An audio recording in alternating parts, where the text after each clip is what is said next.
ایک مسلمان جب سچی دل سے کلمہ پڑھ لیا اور اسلام کے دائرے میں داخل ہو گیا تو اس کے ذمے خدا کے احکام کا پورا کرنا فرض ہوتا ہے۔ ان احکام میں سب سے پہلا حکم نماز ہے۔ نماز اللہ تعالیٰ کی ایسی عبادت ہے جو امیر پر بھی فرض ہے اور غریب پر بھی، بادشاہ پر بھی فرض ہے اور فقیر پر بھی، مرد پر بھی فرض ہے اور عورت پر بھی، صحت اور تندرستی کے وقت بھی فرض ہے اور جب تک اشارے سے پڑھنے کی طاقت ہو اس وقت بھی، سال کے ہر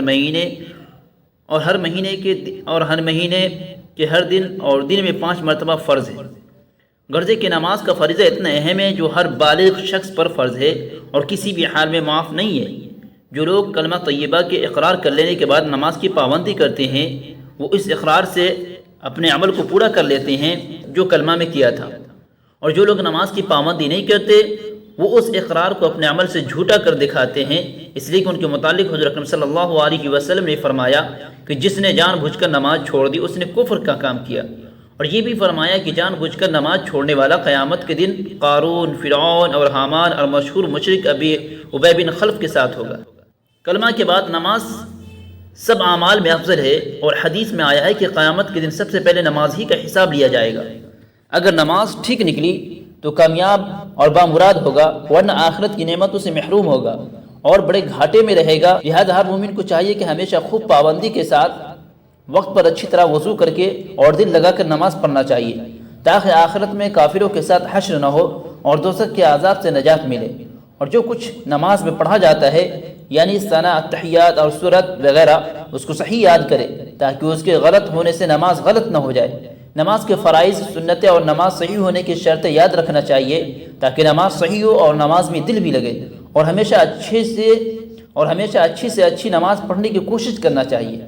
نماز کی سب سے بڑی خوبی یہ ہے کہ نماز پڑھتے وقت نمازی کے سب اعضاء یعنی ہاتھ، پاؤں، سر، ناک اور ماتھا اور زبان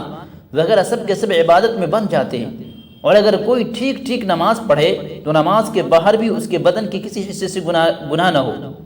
قرآن حکیم میں اللہ پاک کا ارشاد ہے، بے شک نماز بے حیائی اور برے کاموں سے روکتی ہے۔ قرآن شریف میں سینکڑوں جگہ نماز ٹھیک پڑھنے کی تاکید کی گئی ہے، اور حدیث میں بھی نماز کی بہت تاکید اور فضیلت آئی ہے۔ ایک حدیث میں رسول اکرم صلی اللہ علیہ وسلم نے فرمایا ہے کہ ایک نماز سے دوسری نماز تک جو گناہ ہو جاتے ہیں وہ نماز پڑھنے سے معاف ہو جاتے ہیں، اور یہ بھی فرمایا ہے کہ اگر کسی کے دروازے پر نہر جاری ہو اور اس میں وہ روزانہ 5 مرتبہ غسل کرتا ہو تو اس کے بدن پر کچھ میل بھی باقی نہیں رہ سکتا۔ اسی طرح جو لوگ خشوع اور خضوع کے ساتھ 5 نمازوں کی پابندی کرتے ہیں تو خدا ان کے گناہوں کو مٹا دیتا ہے، ایک بھی گناہ نہیں رہ جاتا ہے۔ اور آپ نے یہ بھی فرمایا کہ جب تمہارے بچے 7 برس کے ہو جائے تو ان سے نماز پڑھنے کو کہو، اور جب 10 برس کے ہو جائے اور نماز نہ پڑھے تو مار کر نماز پڑھاؤ۔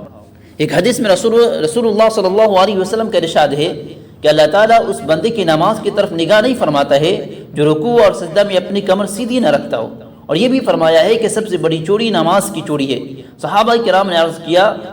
یا رسول اللہ، نماز میں انسان کیسے چوری کرے گا؟ آپ نے فرمایا نماز میں رکوع اور سجود پورے طور پر ٹھیک ڈھنگ سے نہ کرنا نماز کی چوری ہے۔ یہ تھی نماز کی فضیلت اور اس کے نہ پڑھنے پر وعید ہے، مگر ہم جیسے نالائق فحش اور بری باتوں میں لگے رہتے ہیں اور نماز کا اہتمام نہیں کرتے۔